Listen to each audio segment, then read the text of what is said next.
Hello friends, स्वागत है आपका मेरे यूट्यूब चैनल दीप क्लासेस में, जिसमें हमारा आज का टॉपिक है कफन कहानी का सारांश और उद्देश्य।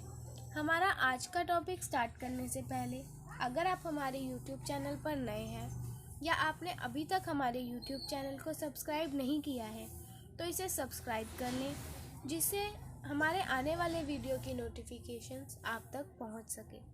चलिए अब हम अपना टॉपिक स्टार्ट करते हैं। सबसे पहले हम जानेंगे कफन कहानी के सारांश के बारे में। कफन कहानी के मुख्य पात्र घीसू है। वह पारिवारिक मुखिया है। उनके परिवार में कुल 3 सदस्य हैं, उनका पुत्र माधव और बहू बुधिया। कहानी के दोनों प्रमुख घीसू और माधव आलसी और कमज़ोर हैं। घीसू एक दिन काम करता है और 3 दिन विश्राम। माधव भी आधा घंटा काम करता है और घंटा भर चीलम पीता रहता है। गांव में काम की कमी ना थी, परंतु उन दोनों को कोई मजदूरी पर नहीं बुलाता था।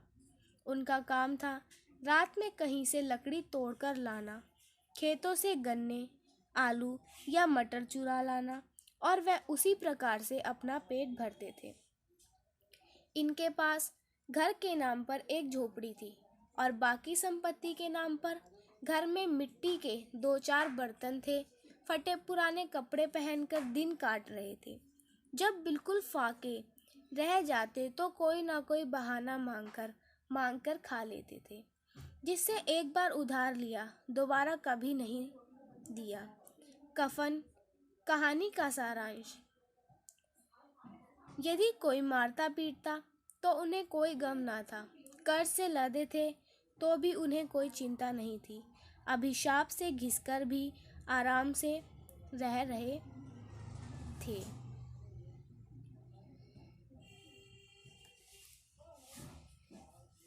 प्रेमचंद इनकी जीवन शैली पर व्यंग्य करते हुए कहते हैं, घीसू के जीवन से 60 वर्ष निकल गए थे।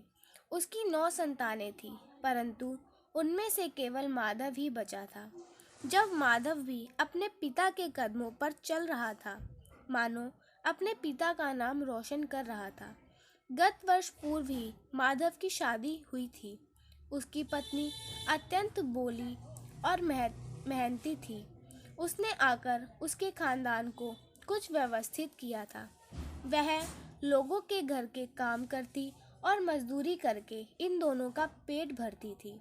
अब यह दोनों ज़्यादा आराम परस्त हो गए थे। विवाह के 1 वर्ष पश्चात माधव की पत्नी बुधिया प्रसव वेदना से कराह रही थी और झोपड़ के बाहर बाप बेटे दोनों कहीं से चुरा कर लाए आलूओं को भून रहे थे। सर्दी की ठंडी रात थी। गांव सोया पड़ा था। झोपड़ी के अंदर बुधिया प्रसव वेदना से चिल्ला रही थी।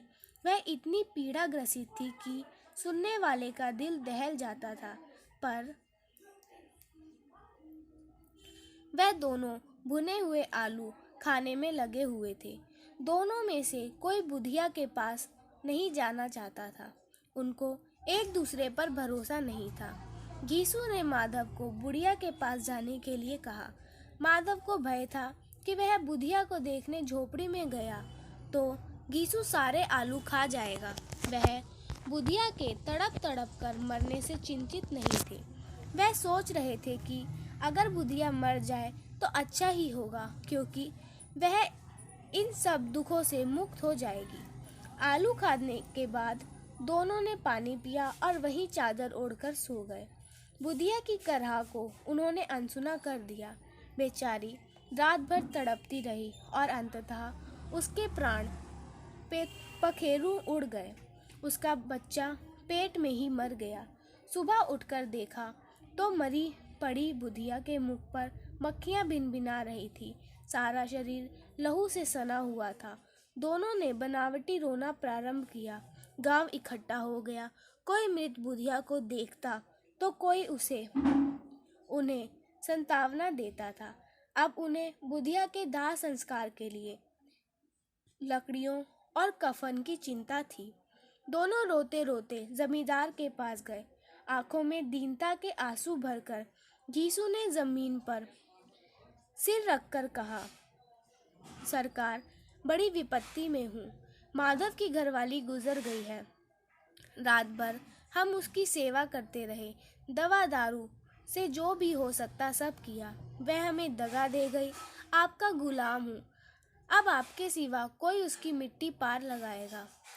जमींदार उनसे घृणा करता था, तथापि उसने 2 रुपए फेंक दिए। फिर जमींदार की देखा देखी बनिए महाजनों से पैसे दिए। कुल 5 रुपए जमा हो गए। कहीं से अनाज मिल गया तो कहीं किसी ने लकड़ी दे दी। आज पहली बार वह 5 रुपए के मालिक बने थे। वह कफन खरीदने बाजार चले गए। बाजार जाकर वह सोचने लगे, कोई हल्का सा कफन ले लेते हैं। लाश उठाते हुए रात हो जाएगी, तब कफन पर किसका ध्यान जाएगा। उसके मन में विचार आया कि कैसा बुरा रिवाज है कि जीते जी तन ढकने को ना मिला और मरने पर कफन चाहिए। कफन देखते देखते संयोग से मधुशाला के पास पहुंच गए। उन्होंने शराब की एक बोतल खरीद ली। सामने की दुकान से पूरियां और चटनी भी खरीदी। दोनों अपनी भूख को शांत करने लगे। बीच बीच में उन्हें कफन की भी चिंता हुई। उन्होंने सोचा कि पड़ोसी कफन का तो प्रबंध कर ही देंगे। हाँ, अब की बार उन्हें पैसे ना मिलेंगे। आज बहुत दिनों बाद भरपेट खाने के बाद माधव ने बची हुई पूड़ियों की पत्तल भिखारी को दे दी, जो खड़ा उनकी ओर भूखी आंखों से देख रहा था। किसी को देने के गौरव, आनंद और उत्साह का अनुभव उन्हें जिंदगी में पहली बार हुआ था। घीसू ने कहा, ले जा, खूब खा और आशीर्वाद दे। अंत में दोनों भोजन और नशे में मस्त होकर नाचने और गाने लगे। मधुशाला भी सभी को उनको देख रहे थे। वह चले भी, कूदे भी, गिरे भी, मटके भी, भटके भी और आखिरी नशे में मदमस्त होकर वह गिर पड़े। और यहीं पर कफन कहानी समाप्त हो जाती है। फ्रेंड्स, अभी हमने जाना कफन कहानी के सारांश के बारे में। अब बात की जाए कफन कहानी के उद्देश्य की, तो कफन कहानी के सारांश के अनुसार उसके प्रतिपाद्य और उद्देश्य को निम्नलिखित शीर्षकों के माध्यम से जाना जा सकता है। पहला, सामाजिक यथार्थ की प्रस्तुति। कफन कहानी एक यथार्थवादी कहानी है। प्रस्तुत कहानी में व्याप्त शोषण व्यवस्था व उसके दुष्परिणामों को सशक्त ढंग से अभिव्यक्त किया जाता है। माधव की तुम्हें अलसी पर, निकम्मा पर, दरिद्रता तथा भूख उनके इतने निम्न स्तर पर पहुंचा देती है, जहां एक सुंदर, संपन्न और ऐश्वर्यपूर्ण जिंदगी का सपना चकनाचूर हो जाता है। सदियों के पेट की भूख ना उन्हें पशुतुल्य बना देती है। वह आलसी, कमज़ोर और निकम्मे हैं, परंतु उनके पीछे शोषण की एक व्यवस्था कार्य करती है। इससे बड़ा और क्या हो सकता है कि कीसू और माधव को पता है कि बुधिया प्रसव वेदना से करा रही है, परंतु वह दोनों आलू खाने के चक्कर में उसके पास जाने के लिए तैयार नहीं होते। पेट की भूख ने उन्हें इतना अमित बना दिया है कि वह बुधिया के कफन के पैसों को भी शराब और खाने में उड़ा देते हैं। इसी प्रकार यह कहानी सामाजिक यथार्थ को प्रस्तुत करने में पूर्णतः सक्षम रही है, जो कि कफन कहानी का उद्देश्य है। दूसरा, शोषण व्यवस्था का चित्रण। ईश्वर महादेव समाज में फैली शोषण व्यवस्था के शिकार हैं। भारतीय समाज में अगर घीसू और माधव काम ना करने के कारण भूखे मर रहे हैं, तो यहाँ काम करने वाली स्थिति में भी अच्छी नहीं है। पूंजीवादी और समानतावादी व्यवस्था ने मनुष्यता को पशुता की ओर धकेल दिया है। लेखक के अनुसार जिस समाज में दिन रात मेहनत करने वालों की हालत उनकी हालत से बहुत कुछ अधिक ना थी, किसानों के मुकाबले वह लोग जो किसानों की दुर्बल अदाओं का लाभ उठाना चाहते थे, कहीं ज़्यादा संपन्न थे। वहाँ इस तरह की मनोवृत्ति का पैदा होना कोई अजरज की बात नहीं थी। अगर वह फटे हाल में है तो कम से कम उसे किसानों की सीजी तोड़ मेहनत तो नहीं करनी चाहिए और उसकी सरलता और निधि हटा के दूसरे लोगों को फ़ायदा नहीं उठाना चाहिए। इस प्रकार लेखक ने उपयुक्त कथ्य के माध्यम से पूंजीवादी व्यवस्था तथा उनके द्वारा किए जा रहे शोषण का पर्दाफाश किया है। यही कफन कहानी का उद्देश्य है। तीसरा, अंधविश्वास का चित्रण। भारतीय समाज अंधविश्वासों के मकड़ जाल में फंसा हुआ है।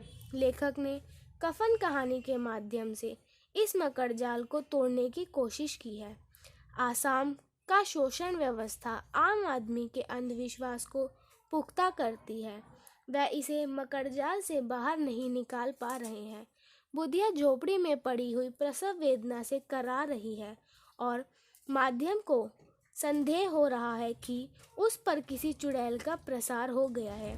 घीसू आलू निकालकर खाते हुए कहाँ जाकर देखे तो क्या दशा है, उसकी चुड़ैल का हिसाब होगा और क्या। यहाँ तो ओझा भी 1 रुपया मांगता है। इस प्रकार चुड़ैल का प्रसाद और ओझा का 1 रुपया घीसू और माधव जैसे अंधविश्वासी और दरिद्र लोगों को सदैव भयभीत किए होता है। फ्रेंड्स, आज का हमारा टॉपिक यही ख़त्म होता है, जिसमें हमने जाना प्रेमचंद द्वारा रचित कफन कहानी के सारांश और उद्देश्य के बारे में। अगर हमारा आज का वीडियो आपको पसंद आया हो तो वीडियो को लाइक एंड शेयर करें और हमारे चैनल को सब्सक्राइब करें। Thank you for watching.